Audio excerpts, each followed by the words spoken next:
Hey guys, welcome to this video lecture. In this video lecture, we are going to see the conditional statements.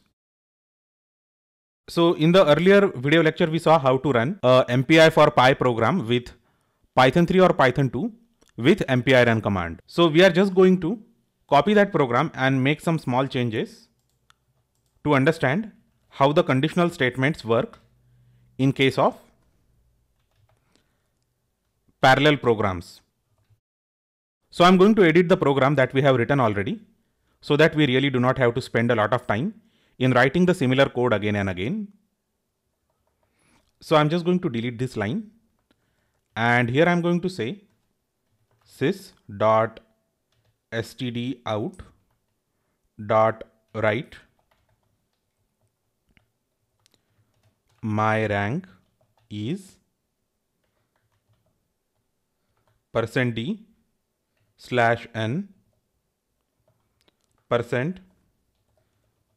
%com.rank.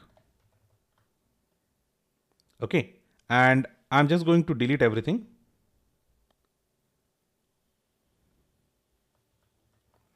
And I'm going to have here if statement. If com.rank equals to 0, then we are going to perform some action. So in this case, we are going to say sys.stdout.write doing the task of rank 0/n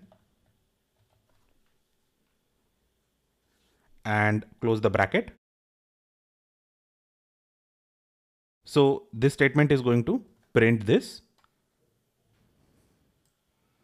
and let's copy this entire stuff as it is and paste it. So here we are just going to say if com.rank equals to 1. So let me save it, and let us copy this to all the other hosts.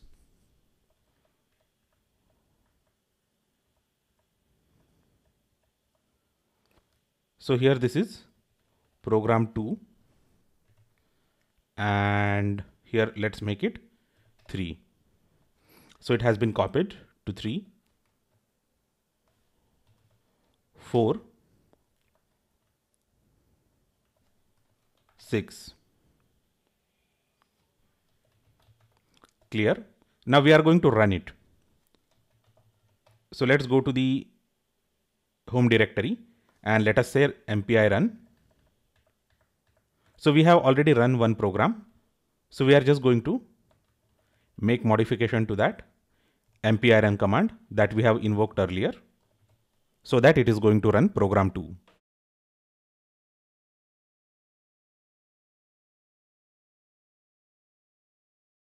So this is the output. It is actually printing the ranks, and after printing the ranks, it is printing doing the task of rank 0 and doing the task of rank 1 only if the rank of the tasks are 0 or 1. So this is how the conditional statements work when we use MPI for Pi. So that conditional statement is not run everywhere if we are going to consider the condition with the rank number. Correct? Because the process that is ranked as 0 is only running that conditional statement doing the task of rank 0, because in the program itself we had mentioned if com.rank equals to 0, then perform a certain action, or if the rank equals to 1, then perform another action, and so on. So this is how you can introduce conditional flow in the MPI for Pi. So I hope that you understood the essence of this lecture. Thanks a lot for watching this lecture, and do let me know if you have any questions, comments, or queries about this video lecture. Thanks a lot once again, and I will see you next time.